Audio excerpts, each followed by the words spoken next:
இன்றைக்கி நம்ம பார்க்க போகிற கேள்வி வந்து பார்த்திங்கன்னா, நிலையாமை குறித்து சவரி உரைக்கும் கருத்து யாது? நிலையாமை குறித்து சவரி உரைக்கும் கருத்து யாது அப்படிங்கிற கேள்வி தான். இந்த கேள்வியில் 3 பாயிண்ட் இருக்குது. முதல் பாயிண்ட் பாருங்கள், அளவற்ற காலம் நான் மேற்கொண்டிருந்த தவம் பலித்தது. சொல்லுங்கள், அளவற்ற காலம் நான் மேற்கொண்டிருந்த தவம் பலித்தது. என் பொய்யான உலகப்பற்று அழிந்தது, என் பிறவி ஒழிந்தது என்று நிலையாமை குறித்து சவரி கூறுகிறார். முதல்ல நிலையாமைன்னா என்ன அப்படின்னு நம்ம தெரிஞ்சுக்கணும். நிலையாமைன்னா இந்த உலகத்தில் எதுவுமே நிலையானது கிடையாது அப்படிங்கிறத நிலையாமை. இந்த உலகம் நிலையானது கிடையாது, இந்த உலகத்தை விட்டு என்றைக்காக இருந்தாலும் நம்ம சென்று விடுவோம் அப்படிங்கிறது தான் என்னதுங்க நிலையாமை. இது யார் சொல்கிறாங்க அப்படின்னு கேட்டிங்கன்னா, சவரின்னு சொல்கிறார். சவரின்னு ஒருத்தர் இருக்காங்க. இந்த சவரிங்கிறவங்க யாருன்னா வயதான தாய்.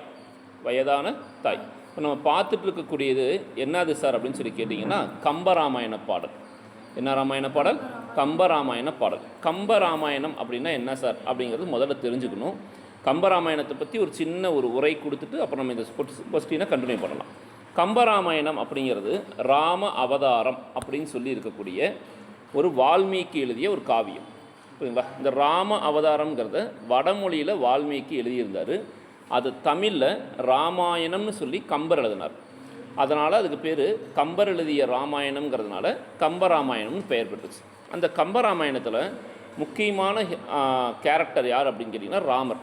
நம்ம ஸ்ரீராமன் இருக்காங்க இல்லையா, கடவுள் ஸ்ரீராமன், அவங்க தான் அந்த கம்பராமாயணத்தில் முக்கியமான கேரக்டர். இந்த ராமர் வனத்துக்கு செல்கிறார். வனம்னா காடு, சோலை அப்படின்னு ஒரு அர்த்தம் இருக்குது. வனத்துக்கு போகிறார். போகிற வழியில் நிறைய மக்களை சந்திக்கிறார். நிறைய மக்கள்னால் அங்கே நிறைய பேரை சந்திக்கிறார். நிறைய பேரை சந்திக்கிறதுல சவரியும் ஒருத்தர். சவரிங்கிறவங்க யாருன்னா வயதான ஒரு தாய்.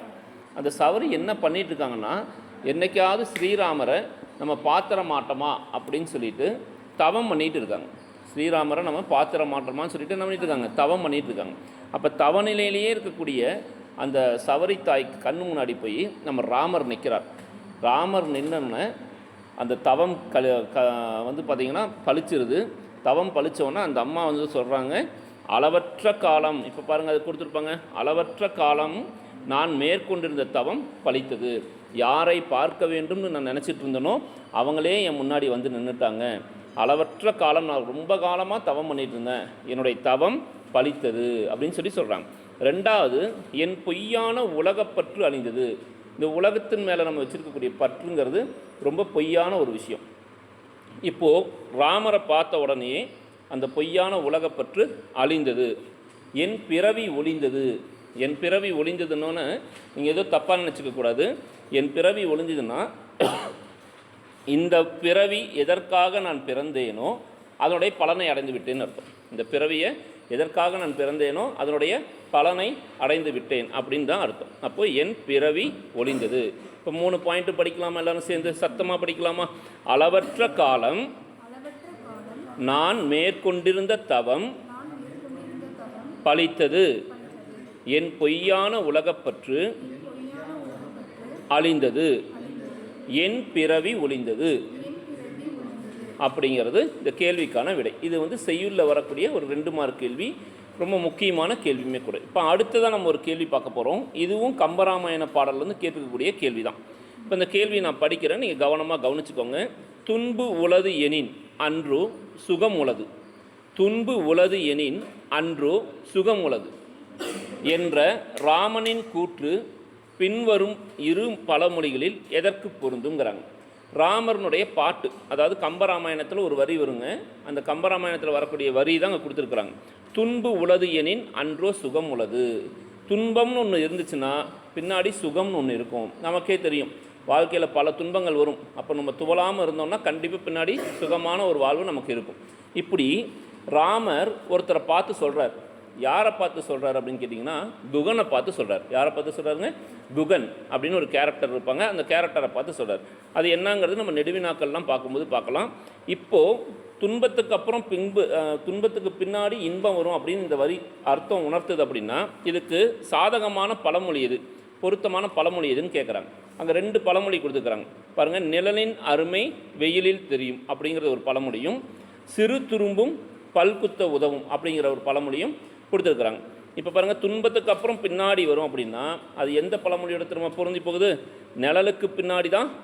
நிழலினுடைய அருமை எப்போ தெரியுங்க? வெயிலில் தான் தெரியும். ஒருத்தரை விட்டு பிரியும் பொழுது தான் நம்ம அவங்களோட தொடர்பு எப்படி இருந்துச்சு அப்படிங்கிறது நமக்கு தெரியும். அவங்க கூடவே இருக்கிற வரைக்கும் நமக்கு என்னதுங்க தெரியாது. அதே போல் தான் ஒருத்தர் பிரியும் போது ஏற்படக்கூடிய துன்பத்துக்கு பின்னாடி ஒரு இன்பம் இருக்குது. அப்போ ஒரு இன்பம் இருக்குது. அதுபோல் நிழலின் அருமை வெயிலில் தான் தெரியும். வெயில் இருக்கும்போது தான் நமக்கு அந்த நிழலோட அருமை என்னதுங்க தெரியும் அப்படிங்கிறாங்க. அப்போ இதில் 2 பழமொழியில் எந்த பழமொழி பொருத்தமானதுன்னு கேட்டிங்கன்னா ஆ அப்படிங்கிற அந்த பழமொழியா இல்லை ஆ அப்படிங்கிற பழமொழியான்னு பார்த்தீங்கன்னா ஃபஸ்ட்டு இருக்கிற பழமொழி தான். நிழலின் துன்பம் வெயிலில் தெரியும். இப்போ நம்ம சுமாராக படிக்கக்கூடிய ஸ்டூடெண்ட்டாக இருந்தால் ஜஸ்ட் அந்த கேள்வி வந்தாங்கன்னாவே நிழலின் அருமை வெயிலில் தெரியும்னு எழுதினா கூட மார்க் போட்டுருவாங்க. புரியுதுங்களா? அடுத்த கேள்வி பாருங்கள். அடுத்த கேள்வி சின்ன கேள்விகள் தான், ரொம்ப எளிமையான கேள்வி. அவங்க 4 கொடுத்துருக்குறாங்க. வெகுளி, புனை, ஏமம், திரு. சொல்லுங்களாமா? வெகுளி, புனை, ஏமம், திரு. இப்போ என் குழந்தைங்களுக்கு இது என்ன சார் இப்படி இருக்குது, வார்த்தையெல்லாம் ரொம்ப பயங்கரமாக இருக்குது, இதுக்கெல்லாம் என்ன அர்த்தம் அப்படிங்கிற மாதிரி நம்ம ஃபீல் பண்ணுவோம். அந்த அர்த்தத்தை தான் நம்மளை கேட்குறாங்க. பாருங்கள், வெகுளிக்கு என்ன தெரியுமா அர்த்தம்? சினம். வெகுளிக்கு என்னதுங்க? சினம். புனைக்கு அப்படி என்ன தெரியுமா அர்த்தம்? தெப்பம். புனைக்கு என்ன அர்த்தம்? தெப்பம். அதே போல் ஏமம்க்கு என்ன அர்த்தம் சார்னா பாதுகாப்பு. அடுத்தது திருக்கு என்ன அர்த்தங்க? செல்வம். இப்போ நீங்களே உங்கள் வீட்டில் ஒரு இல்லத்தில் ஒரு விசேஷம் நடக்குது, எங்களுக்கு பத்திரிக்கை கொடுப்பீங்க. அப்படியே பேர் எழுதி கொடுத்துருவீங்களா இல்லை திரு அப்படின்னு போட்டு எழுதி கொடுப்பீங்களா? பெண்களாக இருந்தால் திருமதி அல்லது செல்வி அப்படின்னு போட்டு எழுதுவோம். ஆண்களாக இருந்தால் திரு அப்படின்னு சொல்லிட்டு நம்ம பண்ணுவோம், போடுவோமா இல்லைங்களா? அப்போ திருங்கிறது மரியாதைக்காக சொல்கிறது. இப்போ வள்ளுவர் அப்படின்னு சொல்லுவோமா, திரு வள்ளுவர்னு சொல்லுவோமா? அவரை மரியாதைக்காக திருவள்ளுவர். வெறும் குரல்னு சொல்லுவோமா, திருக்குறள்னு சொல்லுவோமா? திருக்குறள் தான் சொல்லுவோம். அதே போல் தான் திருங்கிறது செல்வத்தை குறிக்கிறது. திருங்கிறது செல்வத்தை குறிக்கிறது. ஏமங்கிறது பாதுகாப்பை குறிக்கிறது. அடுத்தது புனைங்கிறது தெப்பத்தை குறிக்கிறது. வெகுளிங்கிறது சினத்தை குறிக்கிறது. பேசுகிறது புரியுதுங்களா? என்ன சொல்கிறேன்னு புரியுதா இல்லைங்களா? அப்போது 4 வார்த்தை கொடுத்துட்றாங்க. அந்த 4 வார்த்தையினுடைய அர்த்தத்தை தான் நமக்கு என்ன பண்ணுறாங்க கேட்குறாங்க. ஒரு டைம் சத்தமாக சொல்லலாமா? நான் கேள்வி சொல்கிறேன், நீங்கள் ஆன்சர் சொல்கிறீங்களா? வெகுளி, புனை, ஏமம், திரு. இன்னொரு முறை சொல்லலாமா? வெகுளி, புனை, ஏமம், திரு. Very good. இப்போ அடுத்தது பாருங்கள். பகையும் உளவோ பிற. பகையும் உளவோ பிற அப்படின்னு ஒரு ஆன்சர், அதாவது ஒரு வாக்கியம் கொடுத்துக்கிறாங்க. இந்த வாக்கியம் என்ன சார் அப்படின்னு சொல்லி கேட்டிங்கன்னா அதுக்கான பொருள் கேட்குறாங்க. பகையும் உளவோ பிற அப்படிங்கிறதுக்கான பொருள் கேட்குறாங்க. ஒருவனுக்கு சினத்தை காட்டிலும், சினம்னா என்ன தெரியுமா? அண்டர்லைன் பண்ணி எழுதிக்கோங்க. சினம்னா கோபம். என்னதுங்க? கோபம். இப்போ 100 பேர் உங்கள் முன்னாடி நிற்கிறாங்க, உங்களுடைய எதிரிகள் நிற்கிறாங்க அப்படின்னா அந்த எதிரிகளை நம்மளால் ஈஸியாக வென்ற முடியும். எப்போ தெரியுமா? பொறுமையை கொண்டு. எப்போங்க? பொறுமையை கொண்டு. நீங்கள் கோவப்பட்டீங்கன்னா அந்த 100 எதிரியோட பெரிய எதிரியாருன்னா உங்கள் கோபம் தான். சரிங்களா? அப்போது ஒருவருக்கு சினத்தை காட்டிலும் மோசமான பகை வேறு உளவோ. அப்போ அந்த பகையும் உளவும் பிற. பகையும் உளவும் பிற அப்படின்னா என்ன சார்னா, பகையோட மிகப்பெரிய பகை எது சார் நமக்குன்னு கேட்டிங்கன்னா கோபம். நமக்கு நம்மளே தீங்கிழத்துக்குரிய ஒரு மிகப்பெரிய வாய்ப்பை எதை கொடுத்துருவோம்? கோபம் கொடுத்துரும். அதுதான் சொல்கிறாங்க. ஒருவனுக்கு சினத்தை காட்டிலும் மோசமான பகை வேறு உளவோ இல்லை. இல்லைங்களா? நம்ம கோபத்தை தவிர பெரிய பகை வேறு எதுவுமே இல்லை. அதனால் கோபப்படக்கூடாது. ஏனெனில், ஏன் கோபப்படக்கூடாது? ஒருவனது முகமலர்ச்சியையும் அகமகிழ்ச்சியையும் சினம் அழித்துவிடும். ஒருவனது மலர்ச்சியையும் அகமகிழ்ச்சியையும் சினம் அளித்து. முகமலர்ச்சினாங்க கோவப்படும் போது உங்கள் மூஞ்சி நீங்களே கண்ணாடி பாருங்கள், ஜென்மத்துக்கும் கோவவே பட மாட்டோம். ரொம்ப கொடூரமாக இருப்போம். எப்படி இருப்போங்க? ரொம்ப கொடூரமாக. இதே சிரிக்கும் போது பாருங்கள் அருமையாக இருக்கும். அதனால தான் ஃபோட்டோலாம் என்ன பண்ணுறோம்? அழகழகாக சிரித்து நம்ம ஃபோட்டோ எடுத்துக்கிறோம். அப்போது கோபம் 2 விஷயத்தை கெடுத்துருதுங்க. என்ன தெரியுமா? நம்ம முகமலர்ச்சியும் போயிடுது. இல்லை அகம்னு உள்ளத்தில் இருக்கக்கூடிய மகிழ்ச்சியும் கெடுத்துருது. காலையில் வண்டியில் புறப்படுறோம், ஏதோ ஒரு வண்டியில் டக்குன்னு ஏதோ ஒருத்தர் குறுக்கால் வந்துட்டார், நம்ம மேலேயே கூட தப்பாக இருக்கலாம், அவர் 2 வார்த்தை எக்ஸ்ட்ரா திட்டிருப்பார். அந்த ஒரு செகண்டு நடந்ததை அன்றைக்கி ஃபுல்லாக நம்ம மண்டக்குள்ளே ஏற்றிக்கிட்டு அதில் ஒரு சண்டையாக போட்டு அன்றைக்கி மீதி இருக்கிற 24 மணி நேரத்தையும் நம்ம என்ன பண்ணியிருப்போம்? கெடுத்துருப்போம். அப்படி இல்லாமல் அப்பப்போ மறந்துடணும்.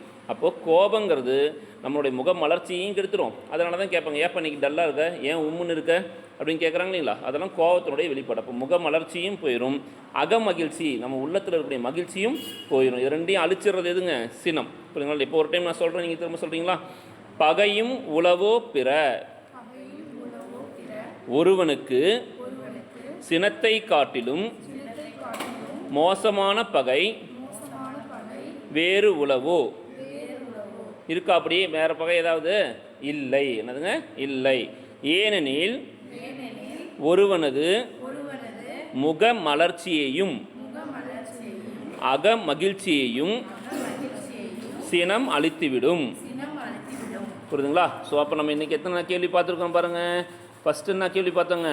நிலையாமை குறித்து சவரி உரைக்கும் கருத்தியாது. சவரிங்கிறது யாருங்க?